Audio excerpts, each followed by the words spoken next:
Your mind is not your enemy, but it does need better instructions. Hi, I'm Dr. Sakira, business psychologist, CEO whisperer, and the voice in your ear reminding you that your thoughts were never meant to lead. They were meant to follow.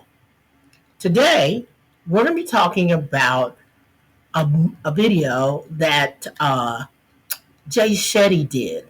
It was a powerful message on taking your mind off of autopilot and putting it on assignment. It's about how you train your mind to work for your purpose, not against it. See, the first thing you got to remember is your mind is your servant, not the master.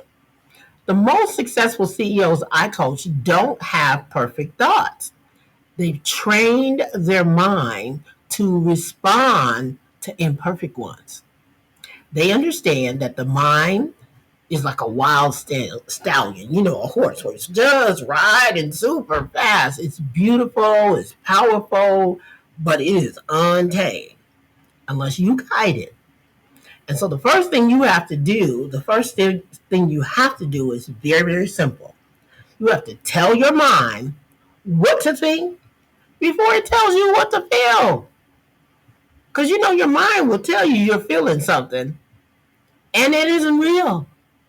Your feelings are based on what your mind has taken in and decided that that's the meaning.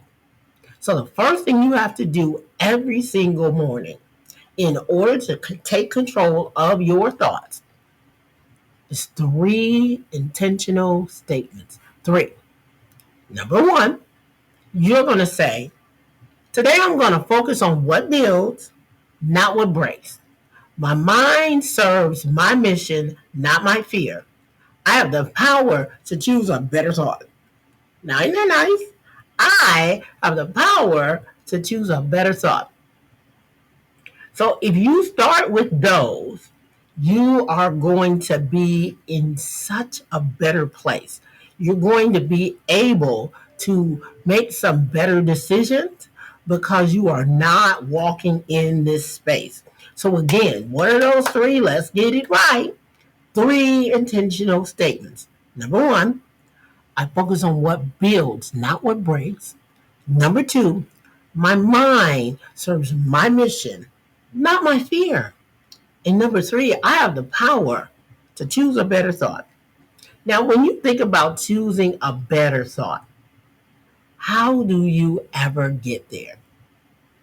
God said in Romans 12:2, be transformed by the renewing of your mind. That means that you can make a transformational decision. And transformation is a decision, not a destination. Your mind can be renewed. So even what you were thinking yesterday doesn't have to be what you think tomorrow. It can be renewed daily, but only if you direct it.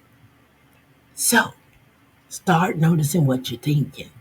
Number 2, here's the PowerPoint that you can shift. Number 2, it's the power of repetition. The power of repetition. Neuroscientists agree that the scripture says that you can renew your mind, and repetition is how you renew it. Repetition rewires. When you keep doing it over and over again and saying it over and over again and thinking it over and over again, you rewire your thinking.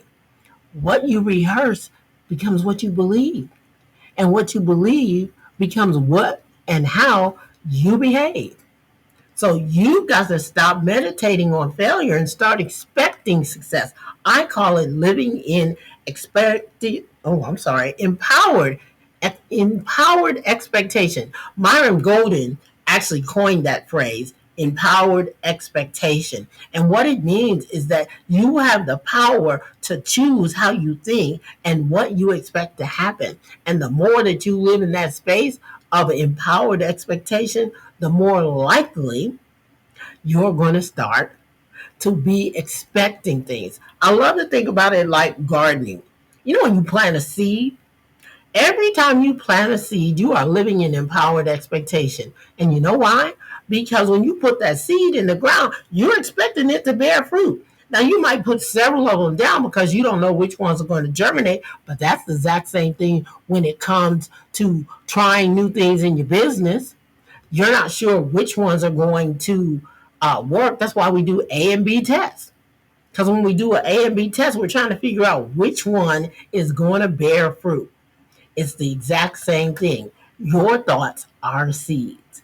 And every time you put one in the ground or you dwell on it, that means you're watering that seed. So the question is, do you want to have weeds or do you want to bear fruit? So, and you got to ask yourself, what have you been watering? You got to shift your focus. You got to think of your mind as a garden and that you're planting those seeds. And every time you pour doubt on top of that seed, you're going to get more of that weed. Where in your business or your garden or your mind are you watering weeds? Now, here's how you can help yourself. Think of it like when you have a garden, you put a gate around it to keep all of the critters out. You can create a mental gate and then you guard your gate. You wouldn't just let any of those critters come in. That's why you built the gate. Or if you think about it like your house, you don't let just anybody in your house. The doorbell rings and you go and you either going to look in your Ring camera or you're going to look out that window. You're going to see who is out there. So you are going to do the same thing. When thoughts are trying to get in, because not all your thoughts are your own, you're going to look at the thought and you're going to determine if that thought is something that's going to create fruit or is it going to create a weed. So every thought, every post, everything that you think, you have to review it to ensure that it's not going to grow a weed, that that seed's going to bear the fruit that you want. So start guarding what enters your mind. Start guarding what you're thinking about. Audit what you're thinking about. When you're thinking these negative thoughts, ask yourself, are these my actual thoughts or is this something that I got from somebody else? Audit your habits. You know what I mean when I say your habits? Sometimes people will say things like, well, this is how I've always done it. That don't make it right. Just because you've always done it that way, that does not make it right. And definitely audit your circle. What does that mean? Audit your circle. Check and see if you're staying around people who are feeding that negativity and that negative expectation, because you only rise to the highest level of the top 5 people you spend time with. And so, if you're looking at your time and you're looking at your attention, and even though your business is successful, maybe you've hit a plateau because you're staying around people that believe that this is as high as you can go. You might need to change your circle. You might need to level up. You might need to move to a new group of people so that you can be in a space where your thoughts are changing and the things you're hearing are changing. It might be a mastermind you need to join. It might be a association you need to join. It might just mean that you need to stop being around other people who don't see where you're taking your life and your business. Because wherever your attention goes, so does your authority and your growth. Now, you know, I have a client, one of my executive clients, and his business was just around $16 million, and he was ready for another product launch. Now, he knew he was ready for the product launch based on the sales, based on the product, based on what was out in his industry. But he was paralyzed by fear. And it wasn't because he wasn't ready. It was because he kept playing over and over and over in his head the last time he launched. And the last time he launched 5 years before, it didn't work the way he wanted it to work. And then as we talked it through, as we said in one of his one-on-one sessions, and we walked through where were these thoughts coming from, he realized that his fear was just a memory on repeat, not a prophecy. And once he wrote down all of what he had done from then to now, and then wrote the mental script that he was playing in his head, he started to see that every time he played the mental script, his energy dropped, and his belief that his new launch was going to work would go down. And then he kept pushing the launch back, and his staff was ready for it to launch, and he kept pushing it back and pushing it back.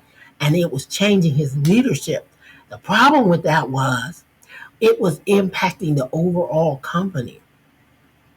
So, in going through that and setting it up and helping him to recognize what was causing his pattern to plateau at the $16 million, he was able to start and then launch his biggest launch ever.